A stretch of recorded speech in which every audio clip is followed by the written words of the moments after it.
नमस्कार साथियों, गर्व सीरीज के 18वें वीडियो क्लास में आप सभी का स्वागत है। जल्दी से शुरू कर देते हैं। देखिएगा, पहला प्रश्न पूछा है, तबकाते नासरी का लेखक कौन था? पुस्तक था साथियों, मध्यकालीन इतिहास का पुस्तक था तबकाते नासरी। तबकाते नासरी पुस्तक लिखा था साथियों मिनहाजुस सिराज ने। मिनहाजुस सिराज ने तबकाते नासरी पुस्तक लिखा था। इसमें स्पेशली नासरुद्दीन महमूद के बारे में लिखा गया है। तबकाते नासरी मिनहाजुस सिराज ने लिखी है। अलाउद्दीन बर्नी की पुस्तक का क्या नाम है? तारीखे फिरोज शाही। तारीखे फिरोज शाही किसकी पुस्तक थी? तो साथियों जियाउद्दीन बर्नी की पुस्तक थी। एक बात और, अगर पूछा जाए मध्यकालीन इतिहास में, मध्यकालीन भारत में हमारी राजकीय भाषा क्या थी? मध्यकालीन भारत की राजकीय भाषा क्या थी? तो फारसी थी। फारसी भाषा में सभी पुस्तकें, राजकीय आदेश लिखी जाती थी साथियों। आप उर्दू अरबी मत करिएगा, फारसी में सभी पुस्तक लिखी गई हैं। 90% जो पुस्तक हैं वो फारसी भाषा में लिखी गई हैं। फारसी जो है मध्यकालीन भारत का आधिकारिक भाषा था साथियों। इसके अलावा बाबर का आत्मकथा था तुजुके बाबरी। तुजुके बाबरी, ये बाबर ने स्वयं का आत्मकथा लिखा था। यह साथियों तुर्की भाषा में है। तुजुके बाबरी, बाबर का आत्मकथा तुर्की भाषा में है। इसके अलावा आपको एक दो और पुस्तकें मिलेंगी जो अरबी में है, बाकी समस्त पुस्तकें फारसी भाषा में है। दूसरा प्रश्न देखिएगा, निम्न भाषाओं में से किस भाषा को दिल्ली के सुल्तानों ने संरक्षण प्रदान किया था? अभी हमने चर्चा किया फारसी। दिल्ली के सुल्तान, मध्यकालीन भारत की भाषा क्या थी? फारसी थी। अधिकांश पुस्तकें, 90% प्लस पुस्तकें किस भाषा में लिखी गई हैं? फारसी भाषा में लिखी गई। फारसी मतलब साथियों ईरानी। तीसरा है, संगीत यंत्र तबला का प्रचलन किया, यानी तबला जो है उसका आविष्कार किसने किया था? तो साथियों वीणा और तबला दोनों का आविष्कार किया था अमीर खुसरो ने। अमीर खुसरो, साथियों अमीर खुसरो तबला और वीणा दोनों का आविष्कारक था। अमीर खुसरो का जन्म 1253 ईस्वी में हुआ था। 1253 ईस्वी में एटा जनपद के पटियाली गांव में हुआ था। एटा जनपद उत्तर प्रदेश में है। अमीर खुसरो अलाउद्दीन खिलजी का दरबारी था, उसके दरबार में रहता था। इसके गुरु का नाम निजामुद्दीन औलिया था। निजामुद्दीन औलिया की उपाधि थी महबूब इलाही साथियों। महबूब इलाही, निजामुद्दीन औलिया और अमीर खुसरो दोनों ने 7 सुल्तानों का समय देखा था साथियों। अच्छा, नूह, सिपाह सलार, आशिका, खजानुल फतह, मिफ्ताहुल फतह, ये सारी अमीर खुसरो की पुस्तकें थी। कल के वीडियो क्लास में हम लोगों ने लिखा है, डिटेल में किया था। आगे हम बढ़ जाते हैं। दिल्ली का वह सुल्तान जिसने अपने संस्मरण लिखे थे, यानी अपनी आत्मकथा लिखी थी। कोई दिक्कत नहीं है, इससे इर्द गिर्द से भी कोई क्वेश्चन रहेगा भविष्य में तो आप कर ले जाएंगे। तो देखिएगा, इसका उत्तर हो जाएगा फिरोज तुगलक। फिरोज शाह तुगलक शासक था, दिल्ली सल्तनत का एकमात्र शासक था साथियों। एकमात्र शासक जिसने अपनी आत्मकथा लिखी साथियों। आत्मकथा और अपना संस्मरण एक ही बात है। आत्मकथा क्या होता है? जब स्वयं से अपने जीवन के बारे में लिखा जाए, जब स्वयं जीवनी लिखा जाए तो उसको आत्मकथा कहते हैं। ऑटोबायोग्राफी, ऑटोबायोग्राफी कहा जाता है साथियों। और जीवनी किसे कहते हैं?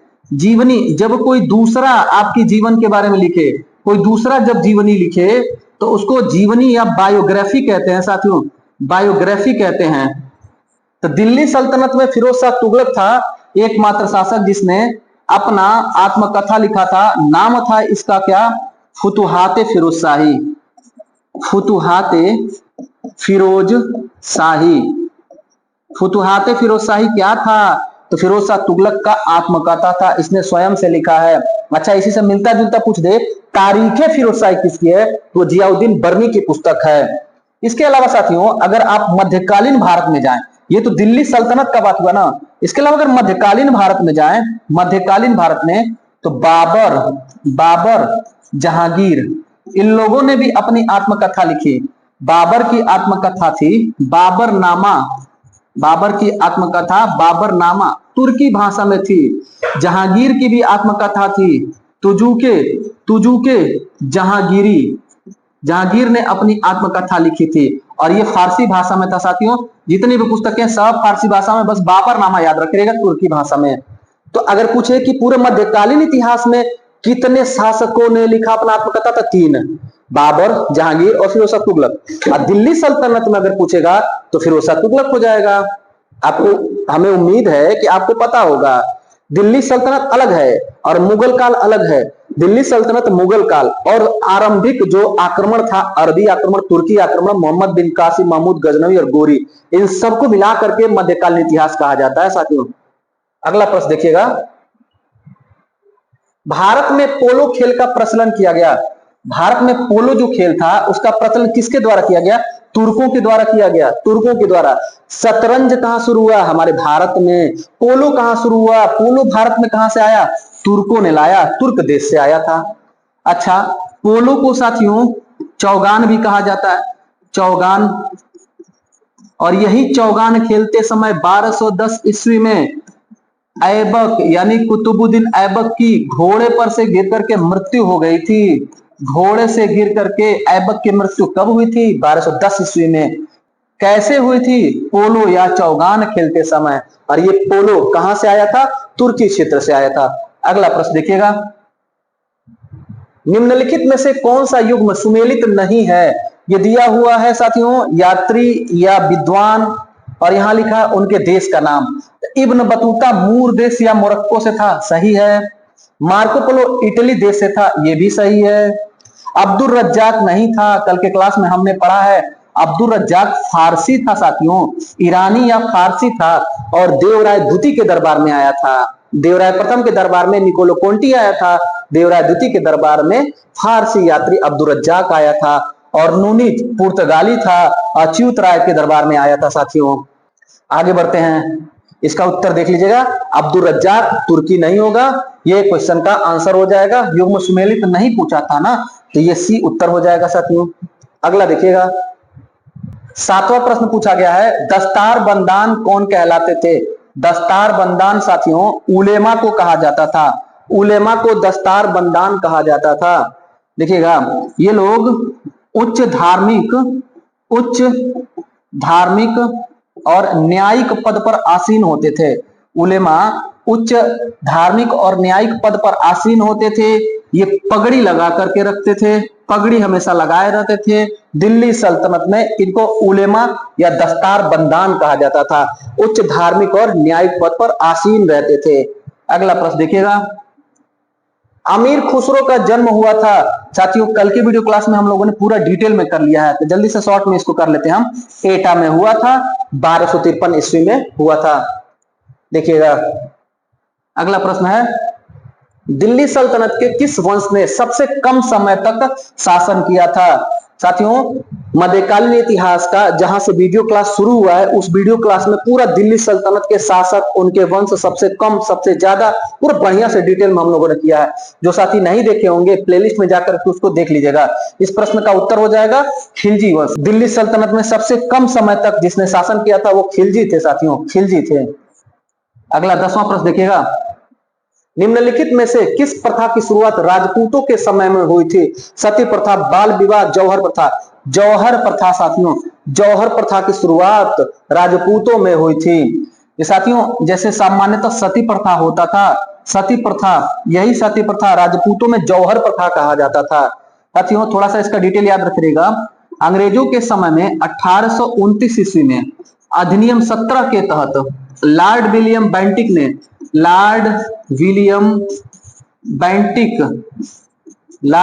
बेंटिक ने सती प्रथा का अंत कर दिया कानून बना करके।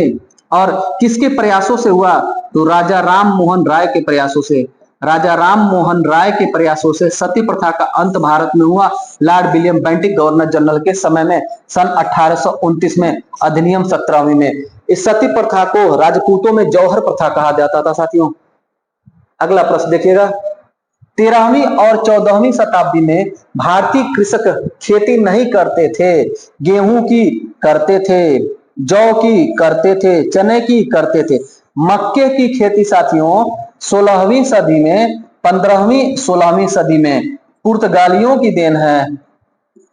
मक्का कहां से आया है? पुर्तगाल से भारत में आया है साथियों, पुर्तगाल से आया है। और हमें पता है कि 1498 ईस्वी में पहला पुर्तगाली वास्को डी गामा भारत आया था। यानी कि यह 15वीं सदी था, 15वीं सदी का समापन था और 16वीं सदी में पुर्तगालियों ने अपने यहाँ से जो जो चीजें थी, प्रिंटिंग प्रेस था, मक्का था, मूंगफली था और ब्राजील से गन्ने की खेती भारत में लाया था। अगला 12वां प्रश्न देखिएगा, सरकी सुल्तानों के शासनकाल में निम्न में से किसे पूर्व का सिराज कहा जाता है? पूर्व का Siraj, most important question. Jaunpur को साथियों पूर्व का सिराज कहा जाता है। जौनपुर, जौनपुर को पूर्व का सिराज कहा जाता है। इस जौनपुर नगर का अगर पूछे, जौनपुर नगर का संस्थापक कौन था, तो साथियों फिरोज शाह तुगलक था। फिरोज शाह तुगलक ने जौनपुर नगर की स्थापना कर दी। किसकी स्मृति में, प्रश्न पूछता है किसकी स्मृति में? ते अपने भाई जौना खां की स्मृति में, जौना खां की याद में इसने कराया था। जौना खां कौन था? मोहम्मद बिन तुगलक ही जौना खां था साथियों। इसी की याद में फिरोज शाह तुगलक ने जौनपुर नगर की स्थापना की। आगे चल करके साथियों 1394 ईस्वी में, 1394 ईस्वी में महमूद शाह, दिल्ली सल्तनत का शासक जो था महमूद शाह, इसके समय में जौनपुर राज्य स्वतंत्र हो गया, स्वतंत्र हो गया।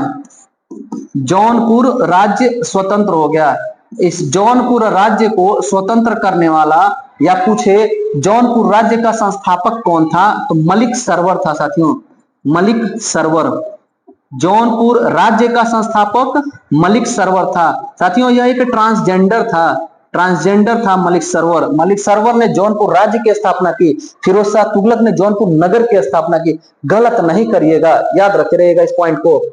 अच्छा, मलिक सरवर जो था साथियों, इसकी उपाधि खूब परीक्षा में रहता है। इसकी दो उपाधि याद रखे रहिएगा, मलिकुस सर्क, मलिक उस सर्क, और दूसरी उपाधि थी साथियों ख्वाजा जहां, ख्वाजा जहां और मलिकुस सर्क। ये दोनों उपाधि किसकी थी?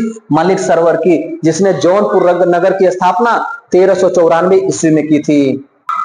अगला प्रश्न देखिएगा, निम्न में से किस शासक ने सर्वप्रथम जजिया कर समाप्त किया था? इन शासकों में साथियों सबसे पहले जैनुल आबदीन, जैनुल आबदीन जो कश्मीर का शासक था, इसने सबसे पहले जजिया कर समाप्त किया था। जजिया कर साथियों अकबर ने भी समाप्त किया था, लेकिन अकबर से पहले जैनुल आबदीन ने कश्मीर से जजिया कर समाप्त किया था। देखिएगा, गलत मत करिएगा, इन दोनों ऑप्शन में जैनुल आबदीन पहले था साथियों। जैनुल आबदीन सबसे पहले भारत से जजिया कर समाप्त किया। साथियों जैनुल आबदीन को आगे चल करके कालांतर में विद्वानों ने कश्मीर का अकबर कहा। कश्मीर का अकबर किसे कहा जाता है? जैनुल आबदीन को कहा जाता है। अगला प्रश्न देखिएगा, बहमनी राज्य की स्थापना किसने की? साथियों कल विजयनगर साम्राज्य हम लोगों ने किया, आज बहमनी साम्राज्य। बहमनी साम्राज्य की स्थापना किसने की? बहमनी साम्राज्य के बारे में जानेंगे हम लोग। इसका उत्तर हो जाएगा साथियों, बहमनी साम्राज्य का संस्थापक था अलाउद्दीन बहमन शाह हसन गंगू।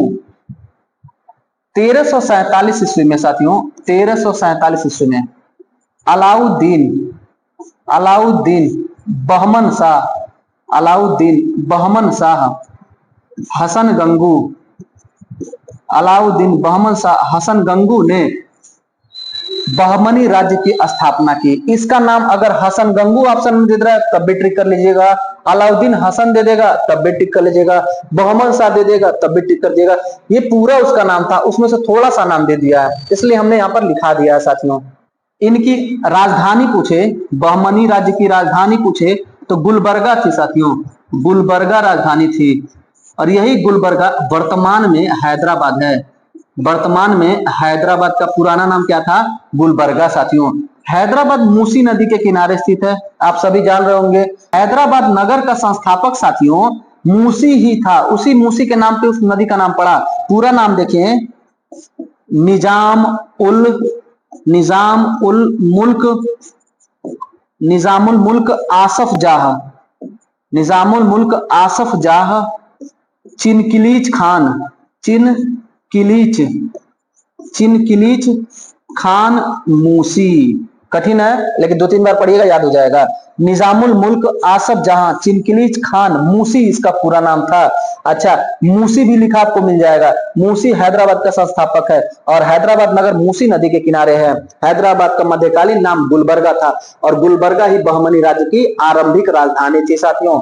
अगला प्रश्न देखिएगा, बहमनी राज्य की प्रथम राजधानी निम्नलिखित में से कौन सी थी? तो गुलबर्गा थी साथियों। गुलबर्गा बहमनी राज्य की आरंभिक राजधानी थी। बाद में कालांतर में ये 5 राज्यों में बट गया था साथियों, बीदर, बरार, गोलकुंडा, अहमदनगर और बीजापुर। याद रखिएगा, आगे इसका डिटेल किया जाएगा।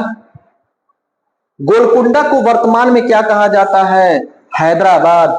हैदराबाद का पुराना नाम गोलकुंडा। हैदराबाद का संस्थापक निजामुल मुल्क टिनकलिज खान आसफ जहां मूसी था। 17वां प्रश्न देखिएगा, द्वार समुद्र किस राजवंश की राजधानी थी? साथियों, होयसल राजवंश की राजधानी थी द्वार समुद्र। होयसल वंश की राजधानी थी द्वार समुद्र। द्वार समुद्र। और काकतीय वंश की राजधानी थी साथियों वारंगल। वारंगल। इसके अलावा पूछता है मदुरा किसकी राजधानी थी? पांड्यों की राजधानी थी मदुरा। पांड्यों की राजधानी थी मदुरा। और यादव वंश की राजधानी थी देवगिरी। यादव वंश की राजधानी थी देवगिरी। गंग वंश की राजधानी पूछे, कोलार। कोलार गंग वंश की राजधानी थी। अच्छा, कदम्ब वंश की राजधानी बनवासी। कदम्ब राजवंश की राजधानी बनवासी थी। इतना राजधानी याद रखिएगा, मैचिंग के लिए साथियों ये दे देता है, आपको परीक्षा में मिलेगा ये। अगला देखिएगा, 18वां प्रश्न पूछा गया है, भक्ति आंदोलन का प्रारंभ किया गया था। भक्ति आंदोलन का प्रारंभ किया गया मतलब किसके द्वारा किया गया था? तो साथियों, अलवार संत थे और नयनार संत थे, उन दोनों के द्वारा भक्ति आंदोलन की शुरुआत की गई। अलवार और नयनार संत थे। नयनार साथियों शैव संत थे। शैव संत शिव जी के उपासक थे। और अलवार संत वैष्णव संत थे साथियों। वैष्णव संत जो विष्णु जी के उपासक थे, वैष्णव कहलाते थे। इनको अलवार संत कहा जाता था। अलवार और नयनार, अगर नहीं याद हो रहा है तो आप नयन से याद करिए। नयन यानी कि नेत्र, नेत्र या त्रिनेत्र। त्रिनेत्र अर्थात भगवान शिव। तो इस तरह से याद रखिएगा, शैव धर्म से संबंधित थे शैव संत, जिन्हें नयनार कहा जाता था, और वैष्णव संत थे अलवार। इन दोनों ने साथी दक्षिण भारत में भक्ति आंदोलन शुरू किया था। भक्ति आंदोलन की शुरुआत कहां हुई थी? दक्षिण भारत में। अगर भक्ति आंदोलन की शुरुआत पूछे तो दक्षिण भारत में हुई थी। साथियों, भक्ति आंदोलन और सूफी आंदोलन बड़ा फेमस हो जाता है मध्यकालीन इतिहास में। क्या था, क्यों हुआ था? प्राचीन भारत में देखेंगे, वैदिक काल के बाद, उत्तर वैदिक काल के बाद एक नया विचारधारा, नए धर्मों का उदय होता है, जिसमें प्रमुख बौद्ध और जैन धर्म थे। भारतीय और हमारे भारत के आसपास के जो क्षेत्र थे वो बौद्ध धर्म और जैन धर्म के विचारधाराओं से बहुत प्रभावित हो गए थे। इन्हीं बौद्ध और जैन धर्म में जो प्रभाव बढ़ रहा था, उन्हीं के विरुद्ध में भक्ति आंदोलन की शुरुआत हुई थी साथियों। भक्ति आंदोलन की शुरुआत दक्षिण भारत में हुई थी साथियों। भागवत पुराण में कहा गया है, भागवत पुराण में भक्ति आंदोलन द्रविड़ क्षेत्र में जन्मी। द्रविड़ क्षेत्र में जन्मी और कर्नाटक में विकसित हुई। कर्नाटक में विकसित हुई। भक्ति आंदोलन द्रविड़ क्षेत्र में जन्मी, कर्नाटक में विकसित हुई और गुजरात में जीर्ण हो गई। गुजरात में जीर्ण हो गई, जीर्ण शीर्ण हो गई, यानी समाप्त हो गए थे। साथियों, भक्ति आंदोलन को शुरुआत करने का श्रेय रामानंद को जाता है। रामानंद। रामानंद ने दक्षिण भारत से उत्तर भारत लाया था। दक्षिण भारत से उत्तर भारत भक्ति आंदोलन किसने लाया था? रामानंद ने लाया था। साथियों, रामानंद के 12 शिष्य थे। रामानंद के 12 शिष्य थे। इन 12 शिष्यों को द्वादश महाभागवत कहा जाता था। द्वादश महाभागवत किसे कहा गया? तो रामानंद के जो 12 शिष्य थे। रामानंद ने कहा था, किसी व्यक्ति से कोई भी जाति न पूछे, व्यक्ति से उनकी जाति न पूछे। ये कोटेशन किसका था? ये कोटेशन साथियों रामानंद का था। रामानंद के 12 शिष्यों में साथियों फेमस कुछ याद रख रही है, जैसे कबीर दास थे, रविदास थे, सेना थे, पीपा धन्ना थे। ये सब रामानंद के शिष्य थे, जिन्होंने भक्ति आंदोलन को भारत में आगे बढ़ाया साथियों। अगला प्रश्न देखिएगा, 19वां प्रश्न पूछा गया है, कोई व्यक्ति किसी से उसका धर्म या जाति न पूछे। किसने कहा था साथियों? रामानंद ने कहा था, कोई किसी का धर्म या जाति न पूछे। इन्हीं रामानंद के शिष्य थे, फेमस शिष्य थे, प्रसिद्ध शिष्य थे कबीरदास। अगला प्रश्न देखिएगा, 20वां प्रश्न, कामरूप में वैष्णव धर्म को लोकप्रिय बनाया, कामरूप में वैष्णव धर्म को लोकप्रिय बनाया था शंकर देव ने। साथियों, शंकर देव ने कामरूप में वैष्णव धर्म को आगे बढ़ाया, विकसित किया, लोकप्रिय बनाया। कामरूप साथियों असम के क्षेत्र को कहा जाता है। असम का प्राचीन नाम भी कामरूप है। इस असम में वैष्णव धर्म यानी विष्णु के उपासक थे, विष्णु जी के उपासक थे शंकर देव। इन्होंने वैष्णव धर्म को आगे बढ़ाया था। साथियों शंकर देव का मूल उद्देश्य पूछता है क्या था? मूल उद्देश्य शंकर देव का था एकेश्वरवाद, एकेश्वरवाद मूल उद्देश्य था। साथियों आगे बढ़ते हैं, अगला प्रश्न देखिएगा, रामानुजाचार्य किससे संबंधित थे? रामानुजाचार्य साथियों विशिष्ट अद्वैतवाद से संबंधित थे, विशिष्ट अद्वैतवाद। शंकराचार्य ने अद्वैतवाद दर्शन दिया। अद्वैतवाद के प्रतिपादक कौन थे? शंकराचार्य। इसके बाद रामानुजाचार्य थे, इन्होंने विशिष्ट अद्वैतवाद का सिद्धांत दिया। इसी में विशिष्ट जुड़ा, विशिष्ट अद्वैतवाद सिद्धांत किसने दिया साथियों? रामानुजाचार्य ने, यानी रामानुज। इसके बाद साथियों द्वैतवाद, द्वैतवाद की शुरुआत हुई, द्वैतवाद की शुरुआत मध्वाचार्य ने किया। द्वैतवाद का प्रतिपादन मध्वाचार्य ने किया था साथियों। इसके बाद निम्बकाचार्य थे, निम्बकाचार्य ने साथियों द्वैताद्वैतवाद सिद्धांत दिया। द्वैतवाद सिद्धांत किसने दिया था? निम्बकाचार्य ने। और अंत में है शुद्धाद्वैतवाद, यानी शुद्ध अद्वैतवाद। शुद्ध अद्वैतवाद सिद्धांत किसने दिया साथियों? तो वल्लभाचार्य ने दिया था। वल्लभाचार्य ने शुद्ध अद्वैतवाद का सिद्धांत दिया। रख लीजिएगा, याद कर लीजिएगा, यहां से प्रश्न पूछता, अक्सर लोग गलत कर जाते हैं। वल्लभाचार्य का शुद्ध अद्वैतवाद साथियों पुष्टि मार्ग भी था। पुष्टि मार्ग के जनक वल्लभाचार्य।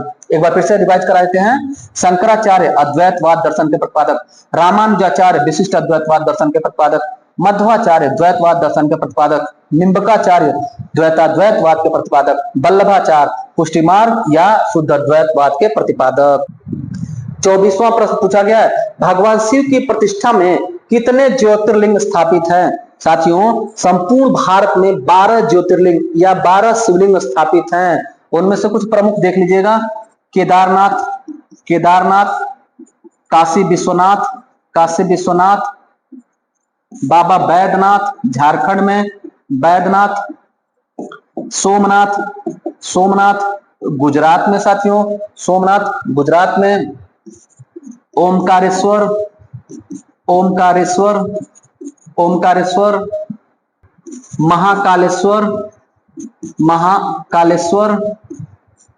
महाकालेश्वर, रामेश्वरम। ये कुछ प्रमुख हैं, इनको याद रखे रहिएगा। थोड़ा सा इनका लोकेशन देख रहिएगा साथियों। 12 में से कुछ महत्वपूर्ण है, इनका जरूर लोकेशन याद रखिएगा। उत्तराखंड में है केदारनाथ, वाराणसी में है काशी विश्वनाथ, वैद्यनाथ झारखंड में, सोमनाथ गुजरात में, ओमकारेश्वर मध्य प्रदेश में नर्मदा नदी के किनारे, महाकालेश्वर मध्य प्रदेश में उज्जैन में, रामेश्वरम तमिलनाडु में। टोटल भगवान शिव के प्रतिष्ठा में 12 ज्योतिर्लिंग भारत में हैं। अगला और अंतिम प्रश्न देखिएगा, निम्नलिखित में से कौन सा स्थल गुरु नानक का जन्म स्थल है? साथियों गुरु नानक का जन्म स्थल है ननकाना। ननकाना साहब गुरु नानक का जन्म स्थली है। गुरु नानक देव सिख धर्म के संस्थापक थे, सिखों के प्रथम गुरु थे। सिख धर्म में 10 गुरु हुए थे, आगे उनका डिटेल हम लोग करेंगे। गुरु नानक का जन्म साथियों 15 अप्रैल 1469 ईस्वी में हुआ था। कहाँ हुआ था? तलवंडी गांव में। तलवंडी कहां पर? पंजाब में। पंजाब ये वर्तमान पाकिस्तान में पड़ता है साथियों, वर्तमान पाकिस्तान में पड़ता है। तलवंडी का वर्तमान नाम हो गया है ननकाना साहिब। ननकाना साहिब वर्तमान नाम हो गया, तलवंडी पुराना नाम था। तलवंडी में 15 अप्रैल 1469 ईस्वी को गुरु नानक का जन्म हुआ था साथियों। मृत्यु की बात की जाए मृत्यु साथियों 1539 ईस्वी में। डेरा बाबा जगह का नाम है, डेरा बाबा, जिसे अब करतारपुर कहा जाता है। करतारपुर कॉरिडोर अक्सर चर्चा में रहा, सुने होंगे, पाकिस्तान में पड़ता है करतारपुर। करतारपुर डेरा बाबा में 1539 ईस्वी में गुरु नानक देव की मृत्यु हुई थी। कैसा लगा साथियों आज का क्लास? अपना फीडबैक कमेंट बॉक्स में जरूर दें, वीडियो को लाइक कर दें, अपने दोस्तों के पास शेयर कर दें, जूनियर लोग को शेयर कर दें और चैनल को सपोर्ट करें। मिलते हैं अगले वीडियो क्लास में, तब तक के लिए धन्यवाद साथियों।